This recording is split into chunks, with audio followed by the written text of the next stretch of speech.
IHP Media. Nzambe akoki kotambwisa mutu aza na lumière na ténèbre esika moko te. Et Nzambe azoloba na nga na biso boye.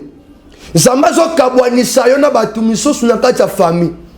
Parce que na niveau ya famille na bino eza na ba problème ese pasaka.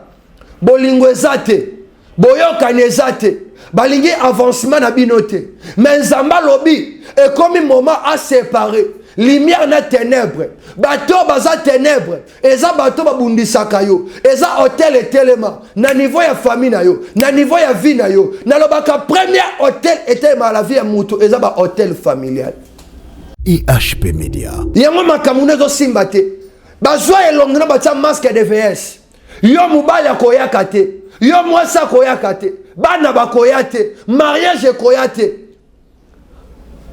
Depuis au mon règle na yo na 2019 to 2018 il le mon ango lisouté bakanga yango oyebi pourquoi mutu fa mona ba période na ye pourquoi makambo ezokota la vie ya bato parce que lumière ezate mais ce qui vit na yo est comme une lumière c'est l'absence totale du diable. Alléluia.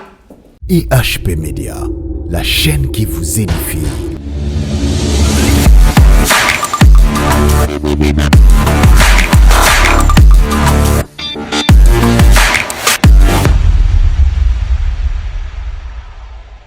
Shalom mes très chers amis fidèles internet, que Dieu vous bénisse abondamment là où vous êtes maintenant, na maison, na prison, partout na hôpital. Vous se retrouvez bisika tozali ozuka occasion ya kolanda Mosali na Nzambe prophète Gilardin Luanga tika Nzambe ya Israël, Nzambe ya Lola a pambola yo, Nzambe ya Lola a bénir yo ndeko yo ozui occasion ya kolanda biso na moment oyo. Que Dieu vous bénisse abondamment. Et Nzambe apambola bandeko tout oyo bazolanda biso na EHP Media, chaîne Nabino, c'est votre chaîne oyo édifia kabino à tout moment. À tout moment, bana Nzambe bozo ala se retrouver, bozo ala béni, que Dieu vous bénisse. Et Nzambe apambola aussi ba ndeko nyonso tout o bazo travailler na kati ya chaîne oyo na réalisation tozali na ndeko ndeko Mwamba yende asimbi réalisation na caméra tozali na ndeko na biso Charlie Kanga. Que Dieu vous bénisse abondamment. Bisika ozali kanga misuna yo nalingi siko na bondela pona yo yambo toko tanakati ya émission na biso Nzamba visitation à visiter yo. L'onction de Dieu est transmissible. L'onction de Dieu est lungwaka na Afrique et na Europe. Et lungwaka na Europe et na Amérique. Et lungwaka na Amérique et na village na Lubumbashi. Et qu'il y a la Kisangani, et qu'il y a Goma, et qu'il y a Bandundu, l'onction de Dieu. Limite à la kate. Limite zate. Yango bisiko za kangaka misu na yo, nazo bonde la po na yo, nazo transmettre quelque chose na vie na yo. Tombo la maboko no likolo. Abba, le Dieu tout puissant. Yawe teko lukayo na pokwa lelo. Libota oyo ba se présenter na présence na yo. Na lié Senayo, Nzambe ya Israël, le Dieu qui a marché avec Abraham, le Dieu d'Isaac et de Jacob, tu es aussi mon Dieu. Seigneur Yolobi, nous sommes de la même nature que Élie. Toza pe basakoli, toza basala Nzambe, que toi Dieu, oyo o établi, na eko déclarer maloba malamu likolo peuple na yo. O nyo surtout azolandanga na moma oyo. Maranatha ebeta na vie na ye. Ephata ouvre-toi. Ephata ouvre-toi. Dans le nom de Jésus-Christ de Nazareth. Bola Nzambe ezala localiser na vie na yo. Bola Nzambe e visito na émission ya lelo. Bola Nzambe e changer ba situation na yo. Makambo nyonso surtout ezaki difficile. Nzamba comme isango facile. Yamba yango na kombo na Yesu. Yamba yango na kombo na Yesu. Amen. Acclamez pour le roi des rois. Gloire à Dieu, que Dieu vous bénisse. Nalobaki eza Mosali Nabino prophète Gilardin Luanga, votre humble serviteur, visionnaire et à église mission prophétique Maranatha. c'est moi le visionnaire. Nazo diriger église Oyo et Joami na commune, il y a Bandal sur l'avenue Chilwango numéro 6. Avenue Chilwango numéro 6. Bandal Bisengo. Et référence ezali église catholique Saint-Michel. Wana des références soki okomi na Bakayao. À partir ya Bakayao wana déjà soko tuni avenue Chilwango Bandal Bisengo bakola kiso numéro 6. Na pesi adresse pourquoi ndeko zolananga des fois kapé vacances na Kinshasa des fois oya kapé emsu soko ko yate ozape na famille ozana famille bana mobali mwasi baza awa osomona makambo ezo marchete ozoluka solution zozwate na makasi na yo mais nzamba tieli yo mosakoli mosala nzambe prophète Gilardin o nazali liboso na yo tinda bango na église baya tobondela ensemble tobelela nzamba maombi tolukaye na profondeur à répondre na kati ya famille na yo parce que Bible lobi moi et ma maison nous servirons l'Éternel. Et lorsque na kati ya famille bozo sela nzambe la Bible dit si tu crois encore tu seras sauvé toi et ta famille. Tu ne seras pas sauvé toi-même, ozala sauver au mon côté mais ozala sauver na famille na yo ozala sauver na bana na yo parce que bozo croire na Christ. Famille surtout ils ont croire en Christ, vie ne bango za la confondre, vie ne bango za la changer. Zamba changer ka situation où ils ont se traverser na kata ba vie à bateau. C'est possible avec Dieu. Alors ce matin ce soir n'est qu'on présenter au Jésus. Qui est Jésus-Christ? Oui, qui est Jésus-Christ? Jésus azanani na vie na yo. N'est qu'on présenter aux étoiles. Oh ba mage ba monaki. Lorsque Jésus a botami ba marche ba moni étoile, ba ye ko adorer Jésus. Ba gumba melaka n'importe qui te na vie. Ba gumba melaka mutu nyoso te na vie. Même mubali noko kiko gumba melete, même mwasi noko kiko gumba melaete, même ndeko na yo soki alinga comme so esclave pona ba mbongo na ye ko gumba melaete na interdire yo. Gumba melaka Jésus. N'est que présenter l'homme de 33 ans. N'est que présenter l'homme de Galilée. N'est que présenter Chamakina, les lions de la tribu de Juda, les rejetons de David, Jésus-Christ de Nazareth. Shadrach, Meshach, Abednego Nambula Moto. Motomine o ayaki ezalaki lumière, étoile. O ba mage ba monaki. Yene n'est que présenter yo. Qui est Jésus? Qui est Jésus? Wana ezali termina biso. Qui est Jésus? N'a pas sa réponse. Jésus a sa lumière. Jésus a sa lumière. Les autres ont la lumière. N'est que présenter la lumière. C'est quoi la lumière? Lumière ezali na kata vie ya muto. Bisika o lumière ezali. Okoyeba komona bisika oyo tonga ekwei. Bisika lumière ezali. Même ici eloko ngwe bomba maki yaya oko découvrir yango parce que lumière eza na kati ya ndako na yo.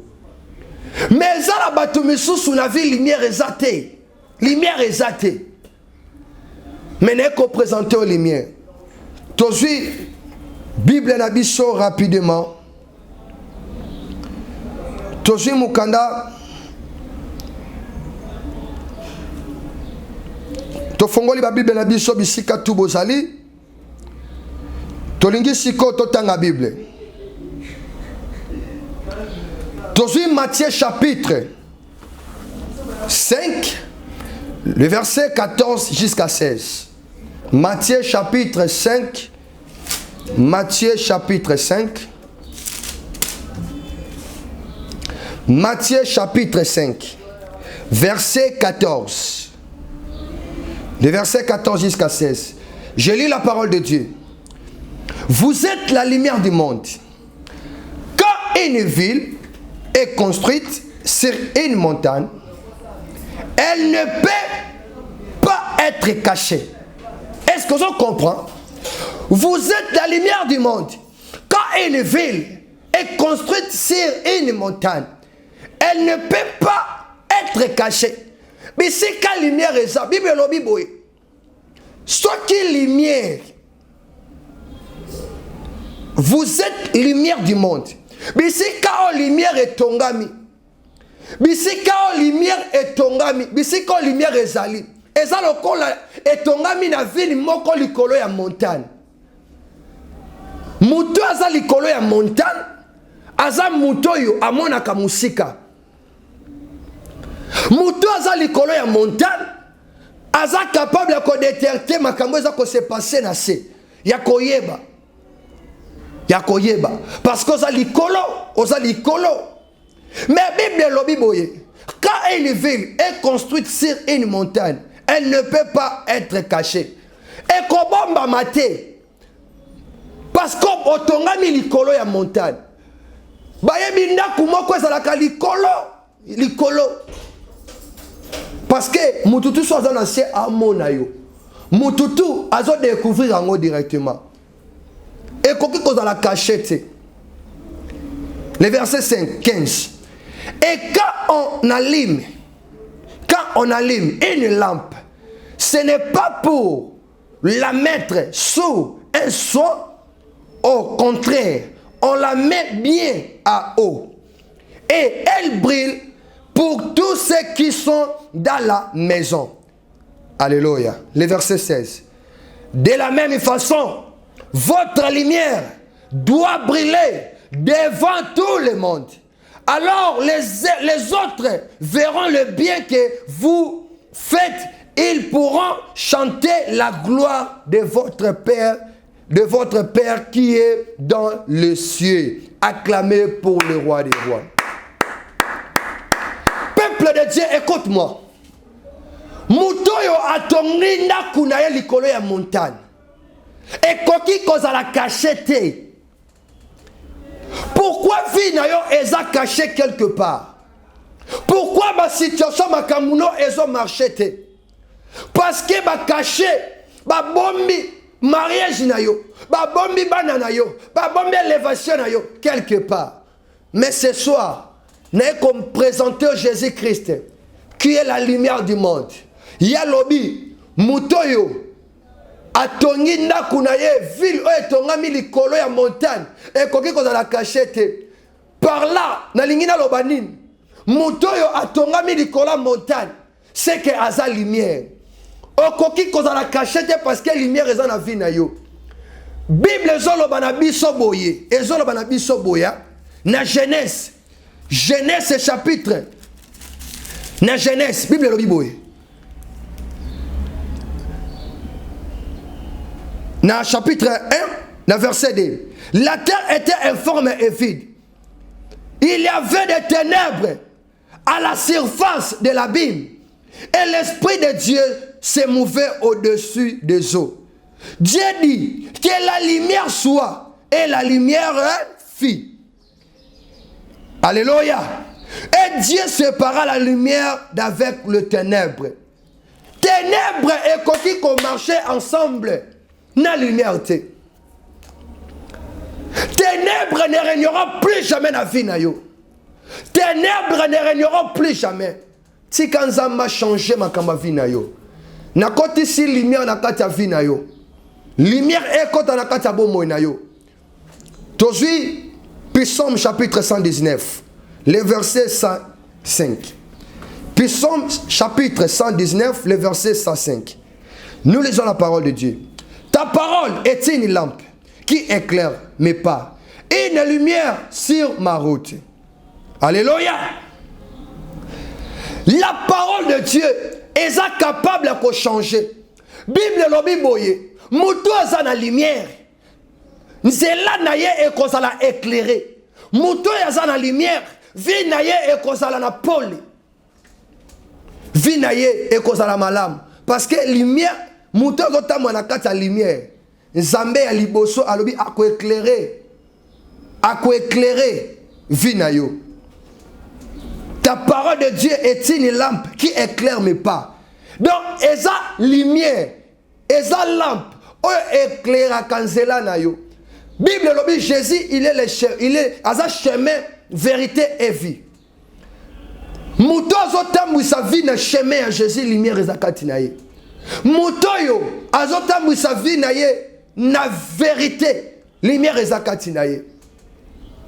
Mais na vie na yo aux autres sa vie sans lumière. N'est que présenter les 7 chandeliers d'or, qui est les 7 églises et les 7 anges de Dieu. L'étoile de Dieu, Jésus-Christ de Nazareth. Il y a des gens qui dirigent biso. Il y a des gens qui contrôlent les 7 églises.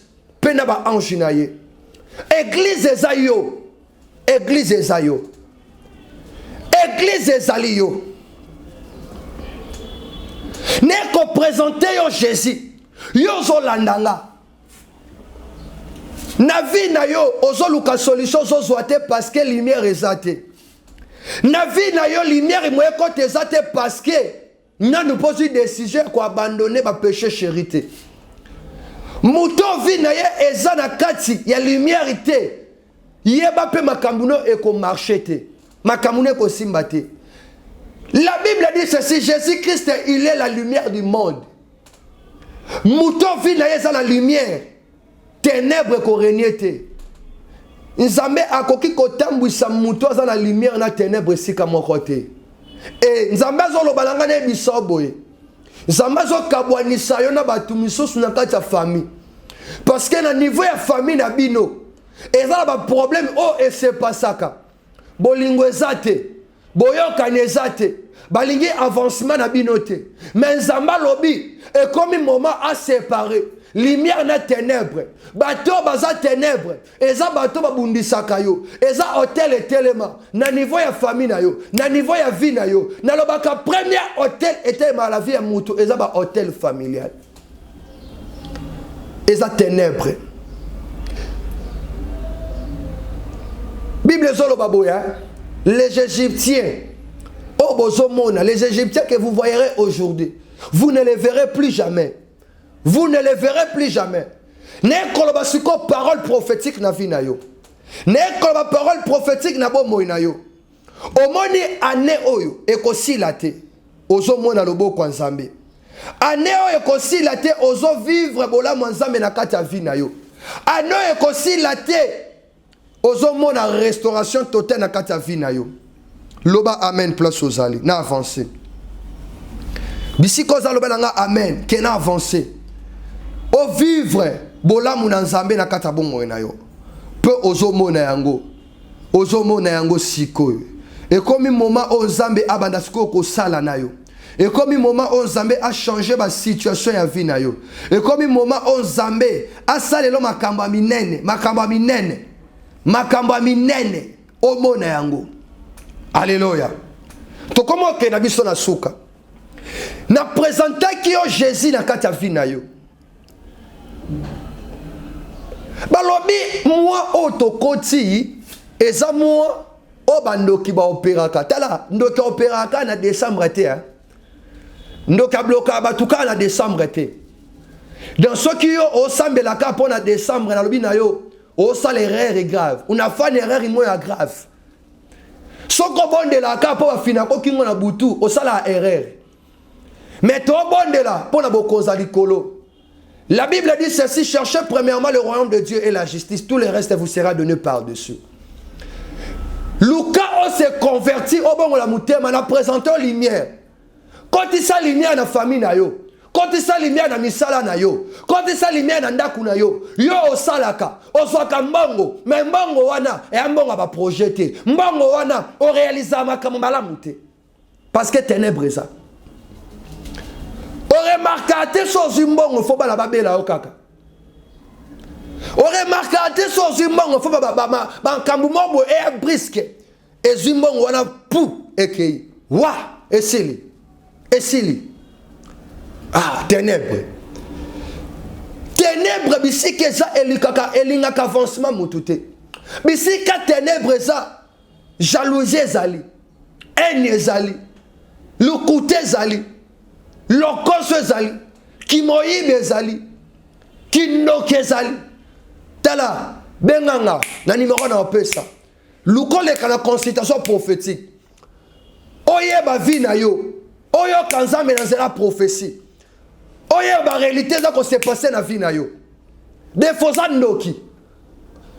Parce que na batu misos baza ba ndoki conscient, na ba ndoki ba inconscient. Des familles bate qui ba posséder ba baby ça déjà. Yango makamune zo simbate.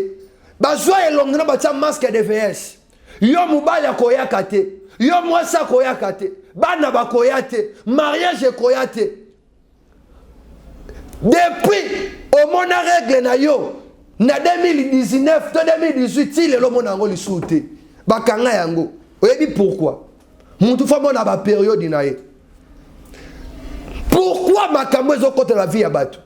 Parce que lumière est. Mais ce qui vit na yo est comme une lumière. C'est l'absence totale du diable. Alléluia.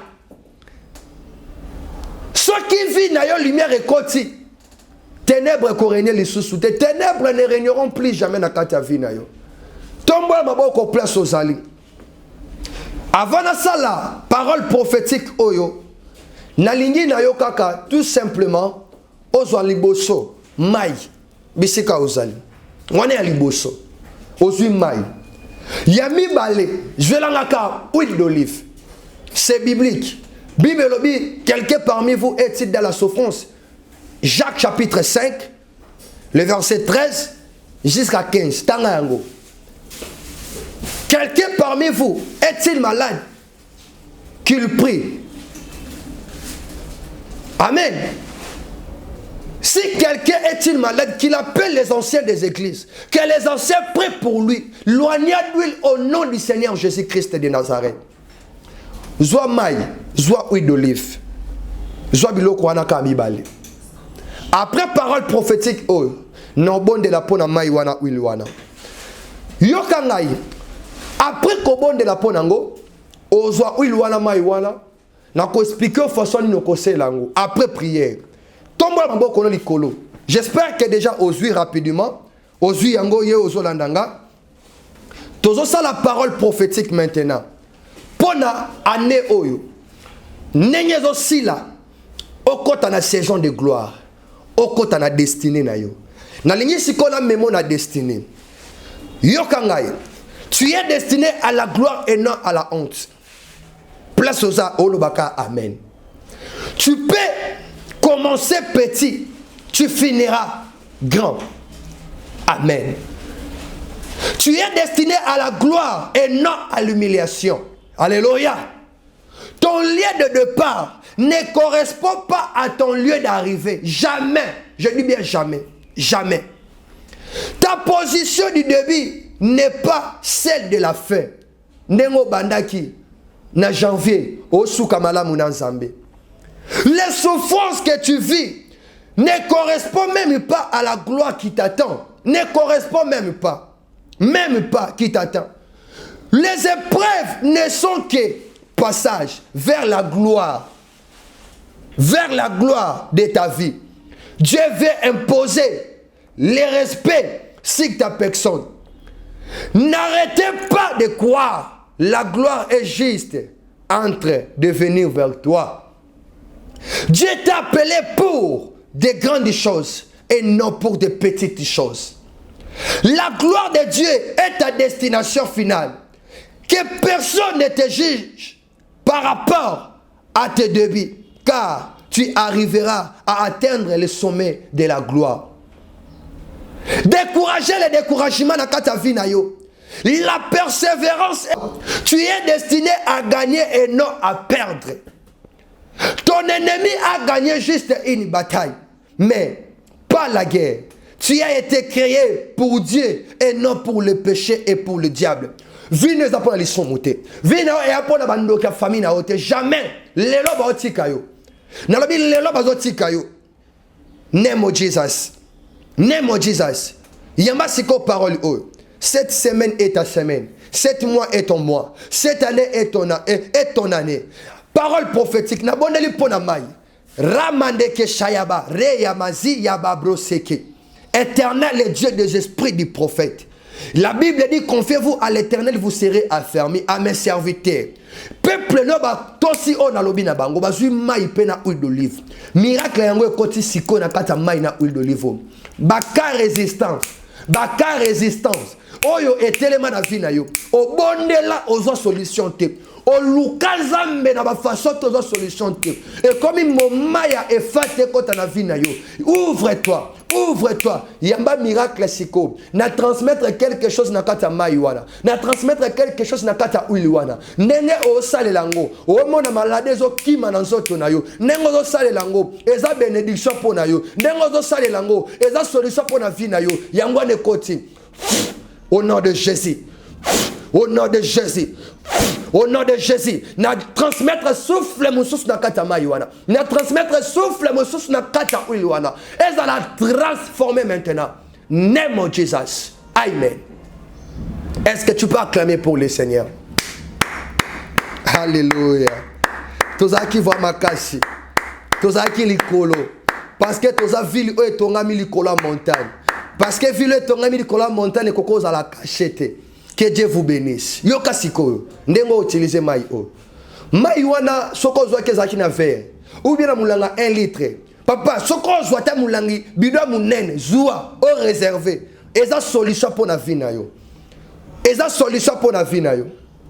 Zwa yango sikoyo zwa uili ndambu tsana kata mai wana. Et dès que ozocha uili wana kata mai o bando sana ngo boye. Chaque jour, selon ça dépend du niveau ya ba litre oyo zanango.